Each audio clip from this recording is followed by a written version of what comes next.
Olá a todos, meu nome é Fernando Maluf, eu sou diretor associado do Centro de Oncologia da Beneficência Portuguesa e hoje a gente conta com 5 especialistas da Beneficência Portuguesa na área dos tumores geniturinários.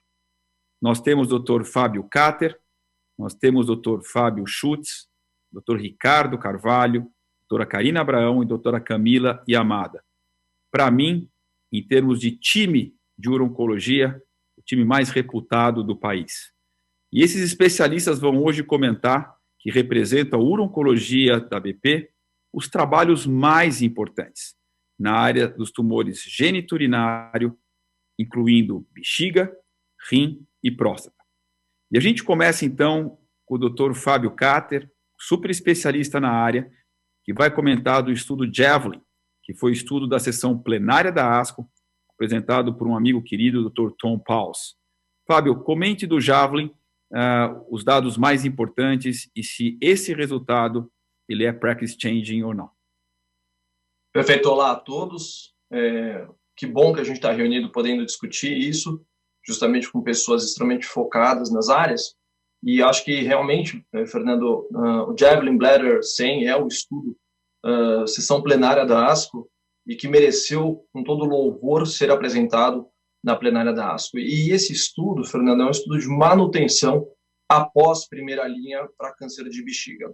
Então, é um estudo de fase 3 para carcinoma urotelial metastático, com sua predominância em sítio de bexiga mesmo, onde os pacientes eram submetidos a tratamento padrão de quimioterapia de primeira linha baseada em gemcitabina mais uma platina, que podia ser cisplatina ou carboplatina. A gente tem 52% dos pacientes recebendo cisplatina e 42% dos pacientes recebendo carboplatina.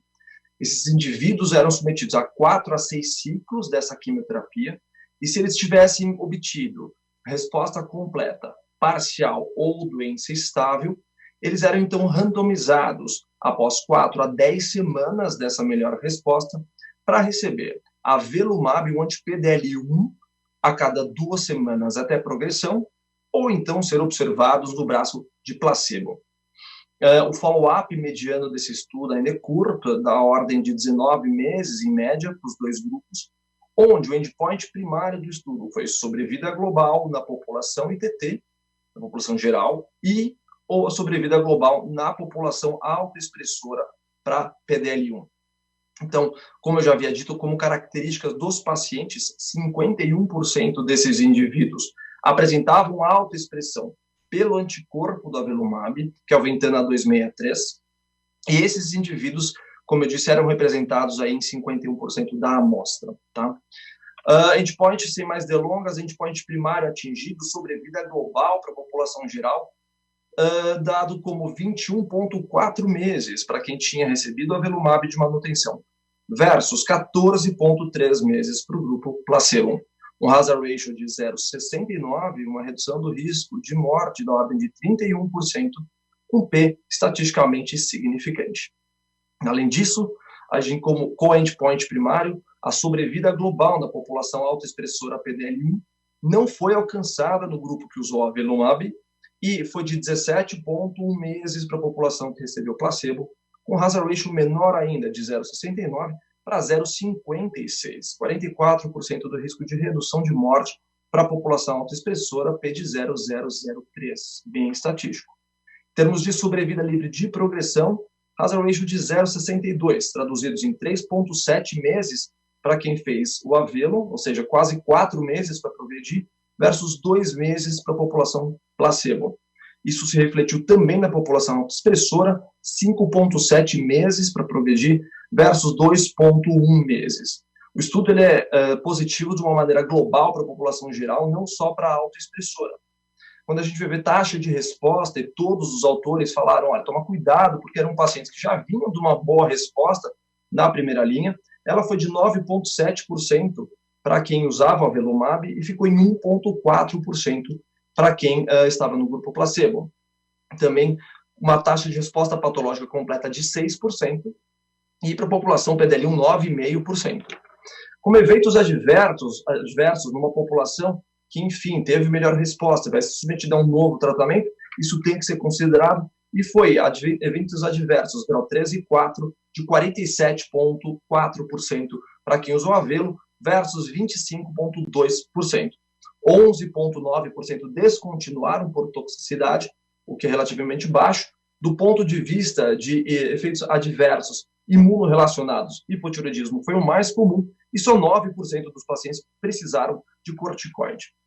No braço placebo, foi relativamente baixa a taxa de exposição para uma imunoterapia subsequente, só 61,5% receberam qualquer forma de terapia subsequente, desses 43,7% eram imunoterapia na segunda linha.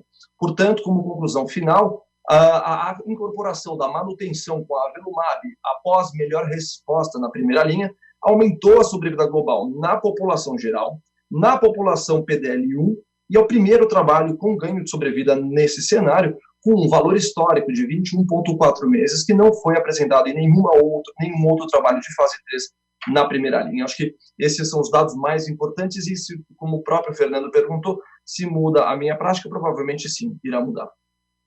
Eu acho que o Fábio resumiu bem, deu bastante detalhes, e a minha impressão é que esse regime é o regime que, quando a droga for aprovada para essa indicação, é o tratamento padrão para câncer urotelial em primeira linha. Outra vez, para os pacientes que não progrediram, né, Fábio? Os pacientes que tiveram resposta ou doença estável à quimioterapia, que representam a maioria dos pacientes, porque é o primeiro estudo que, de fato, aumentou a sobrevida global, diferente do estudo em Vigor 130, que esse é um estudo que mostrou uma redução do risco de progressão ou morte da ordem de 18%, mas ainda com dados imaturos de sobrevida global. Então, eu diria que essa é a escolha para os pacientes na primeira linha, quando esse estudo for, ou na verdade, quando essa droga for aprovada para essa indicação. Fábio, 2 palavras, Keynote 426. Acho que 2 dados bem importantes, Fernando. Então, primeiro, que a primeira apresentação do Keynote 426 foi com 7 meses de follow-up, muito curto. Então, agora eles apresentam os dados de follow-up de 27 meses, e o hazard ratio sai para a sobrevida global, sai de 0,53 na primeira apresentação para 0,68. Então, diminuiu um pouquinho do benefício. Ele ainda é considerado bastante importante do ponto de vista geral, mas foi atualizado mesmo.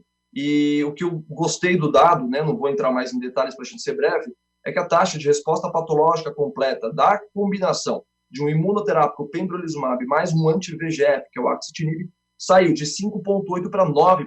Achei bem importante esse dado de encontro de 9% de resposta patológica completa no grupo. Acho que são esses os principais highlights dessa atualização do Keynote 426, Fernando.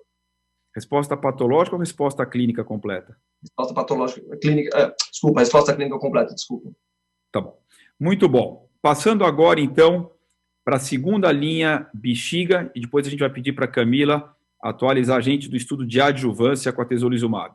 Então, Ricardo Carvalho, que é outro super especialista na área, Ricardo é muito envolvido, então, na área dos tumores geniturinários. Ricardo vai falar um pouco sobre a segunda linha and beyond para câncer urotelial. Muito bem. Eu separei 2 estudos principais. Tá? Tiveram outros estudos, mas talvez o de maior relevância sejam esses 2. O primeiro estudo é o COSMIC 21. É um estudo de fase 2, de braço único. Eles incluíram 30 pacientes com câncer de bexiga que tinham progredido a platina na primeira linha. E, de forma importante, 43% dos pacientes eles estavam na terceira linha ou linha posterior, ou seja, eram pacientes extremamente politratados. Esses pacientes, então, receberam cabozantinib na sua dose habitual com atezolizumab. O endpoint primário foi taxa de resposta, indo diretamente para resultado. Essa taxa de resposta demonstrada foi de 27%, então uma taxa de resposta bem importante nesse cenário politratado, sendo que 63% dos pacientes tiveram controle de doença, benefício clínico. Né? A mediana de duração de resposta não foi alcançada, e a mediana de sobrevida livre de progressão foi de 5,4 meses. Esse estudo foi, de certa forma, bem tolerado. Tivemos 57% de toxicidade grau 3 e 4, com 30% de pacientes necessitando reduzir dose, mas nenhum precisando interromper o tratamento. Tá? Como fraqueza, esse evidentemente é um estudo muito pequeno, braço único, não foi randomizado e que não tem um dado de sobrevida global. Então, a gente não sabe, né, se esse regime de combinação é superior, por exemplo, à imunoterapia isolada. Né? Então, como conclusão, é um resultado bastante encorajador, com 27% de taxa de resposta, uma resposta duradoura e um aceitável perfil de toxicidade. Por esse motivo, esta combinação ela está sendo investigada em estudos em estudos de primeira linha, tanto no cenário cisplatina elegível como inelegível, e também na segunda linha pós a imunoterapia. O segundo estudo é o BLC 2001, na verdade, é uma atualização desse estudo. Ele foi apresentado pela doutora Arlene, do MD Anderson, uma atualização com follow-up de 2 anos, também é um fase 2, de braço único, com 101 pacientes, com câncer de bexiga urotelial pós-primeira linha, seja químio ou pós-primeira linha imuno.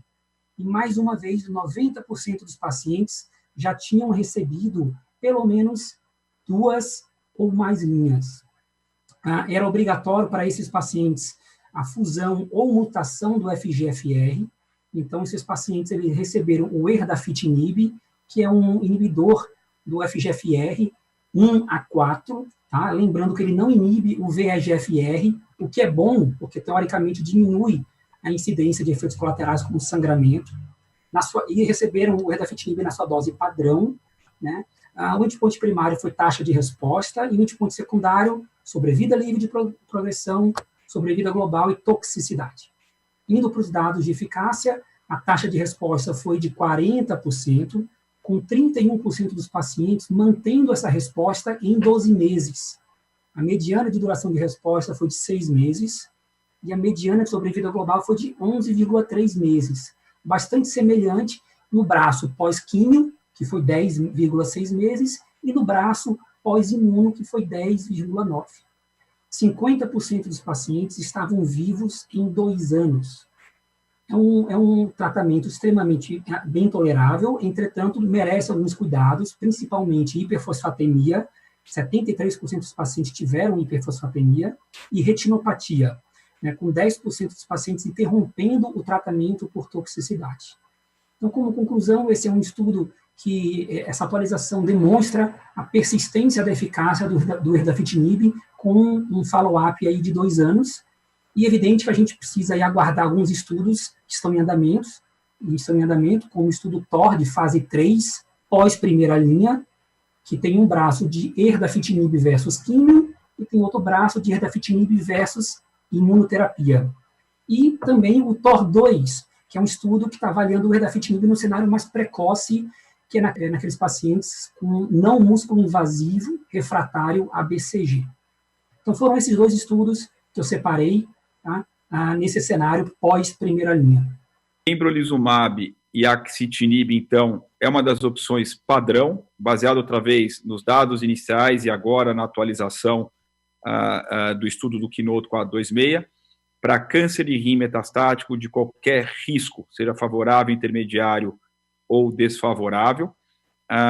Em relação à parte do Ricardo, erdafitinib é uma droga padrão para pacientes que falaram tratamento com platina ou imunoterapia ou ambos e que tenham a mutação do FGFR ou a fusão do FGFR2 com o FGFR3. Ou seja, então, realmente isso não teve nenhuma mudança muito importante do que tinha, quer dizer, só consolida outra vez essas estratégias já sabidas.